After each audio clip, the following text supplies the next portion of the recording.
You are very welcome to this video. Today I thought I would try an easy project, an easy first project. As you can see on the cutting mat, there are a number of multi-tools, and I thought I would make a sheath for them.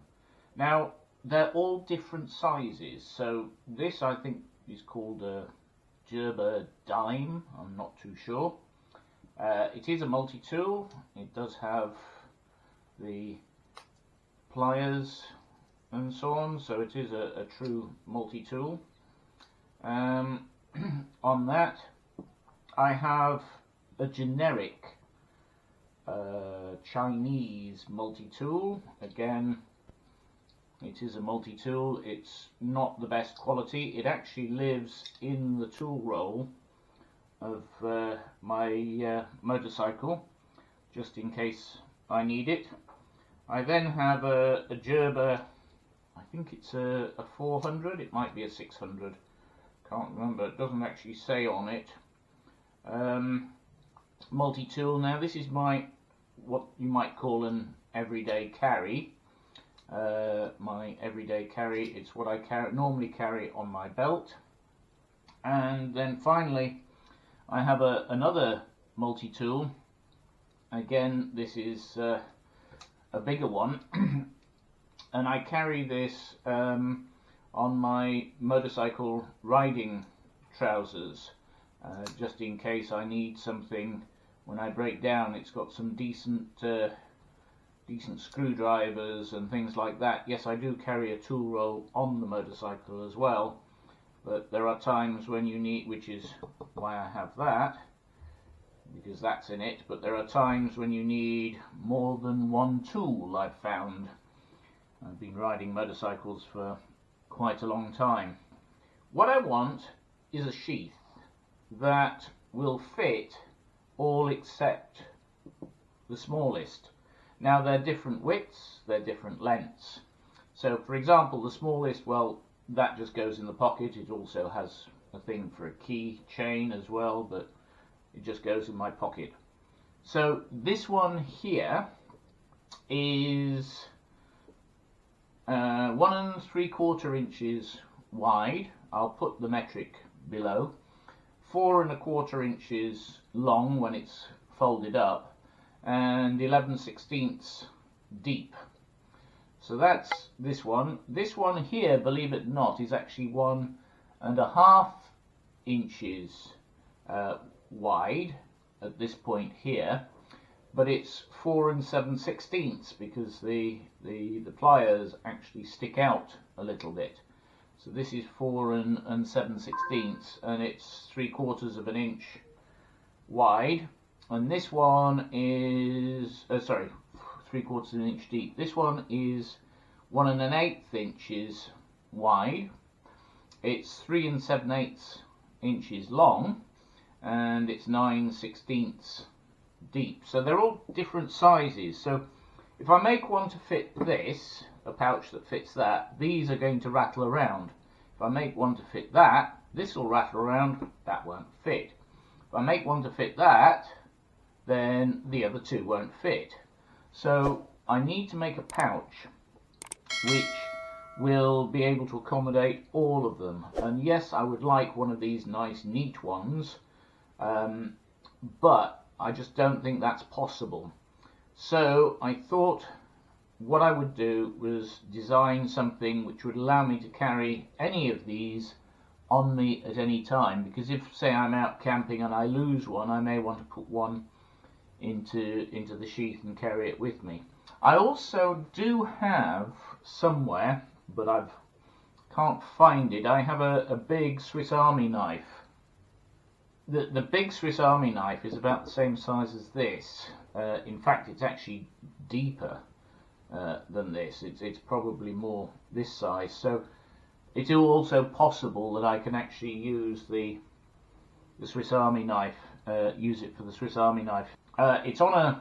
They're on this because this is just mild steel, so to stop it from rusting I've got ACF on it, and so I don't want the the oil getting onto the cutting surface. Okay, so what I did was I've designed a template. Now this is a fairly generic template. It's very, very easy, I think, to make, and it's available for my patrons on my Patreon page. So if you become a patron, you can have the template. The template has 3 pieces, but the first thing I want to talk about is when you print this out, you must print it out exactly to the right size, and you must switch off page scaling. So the page scaling is set to none, and the page scale, note scaling and scale, scale is set to 100 and page scaling is set to none. There is a 1 inch by 1 inch box and a 25mm by 25mm box, so you can actually check that you've got the right sizes, and it is very important that you do check, and that is spot on exact. Okay, so there's 3 parts. You've got the main sheath itself, which is the body and the flap, which is this part here, part A. You've got then the pocket, which fits on this part here. I've put 2 small lines to show where the top of the pocket will go. And then you've got the belt section. Now there's 2 parts to this, depending on how you want to carry it on your belt, and depending on what's what, I've given an optional second stitching line if you wish on it. Now this is square, but once you've actually put it on the back of the main part, you'll need to trim the corner. So I've actually put this stitching line here, okay, is actually curved slightly, but don't worry about that because you'll use your wing dividers to actually get the correct stitching line for it. Okay, so I have a piece of leather here. This is quite a heavy piece of leather, so I think we may have to do some skiving on this. It's about 3mm, that one. So what I thought we would do, because this is quite an easy project, is we would skive the bottom here and we would skive the top, okay, and we would also skive around this part here. Now when we skive, we need to skive about 1/4 of an inch, again all off the bottom here, and we'll need to skive probably about the same off this section here.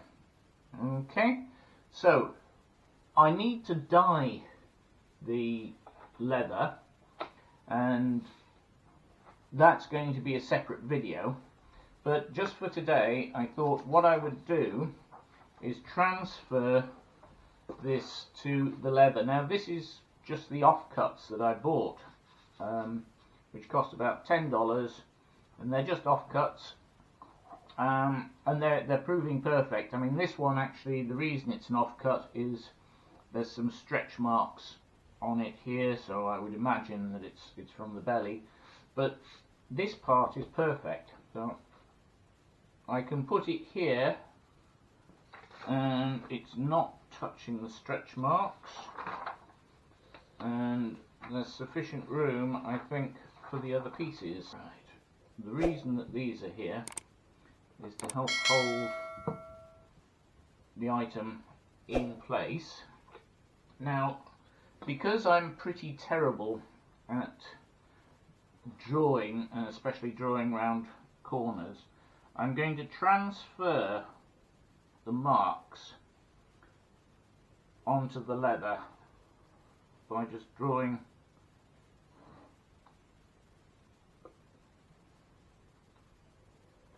and that is perfect, but not press the top because I'll get this alcohol gel all over me. Oops. Okay, so hopefully, yep, that's transferred onto there. Okay, to do that. So again, I shall use something heavy to hold it down with. And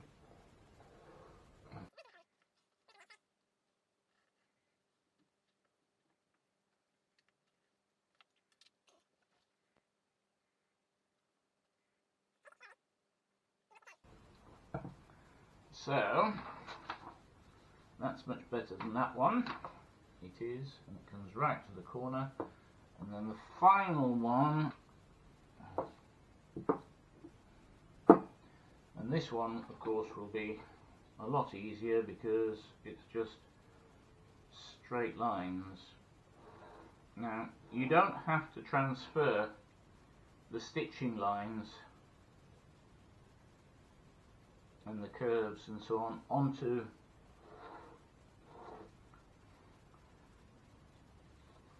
the leather just yet. You can do that later. Okay, but what I am going to do is I am going to transfer this one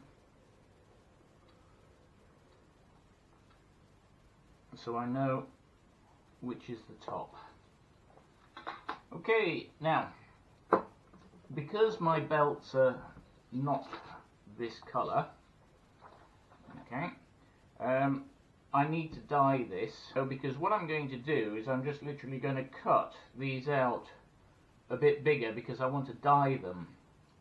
Okay, and I know that when something gets dyed it tends to change its shape slightly. So although I've drawn out the actual shapes that I want and that type of thing, and I've left a little bit of space in between them just in case there is some change in size, so I will dye that and that will be the next video.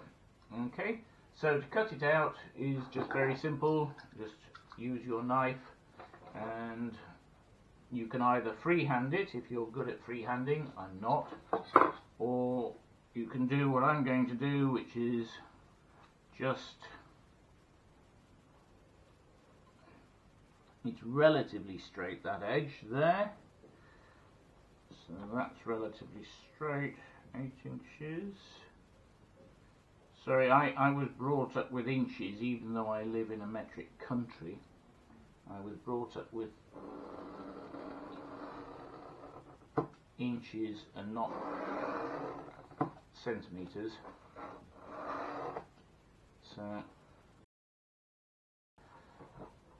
So I'll just cut out the rest, and in part 2 we'll look at dyeing the pieces and then making sure that the lines are still visible on the new pieces. I'd like to know what you think. Should I have cut them out precisely or not? Cutting them out oversized before dyeing, is it a good idea? Do you like the video? Okay, do you like the idea of making a sheath that's generic? Do you like that idea? Okay, I hope you enjoyed this video. If you did, please do hit the like button and subscribe, not forgetting to press the bell icon for more. If you didn't, please hit the dislike button and tell me why in the comments below. It's always useful. If you'd like to support the channel, there are links to my Ko-fi and Patreon pages below.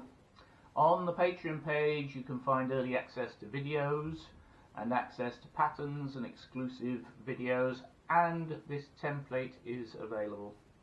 As I say, it's very easy to make and I think it would be an excellent starter one, and it's available on the Patreon page. Thank you very much for watching, and I'll see you all very soon for part 2.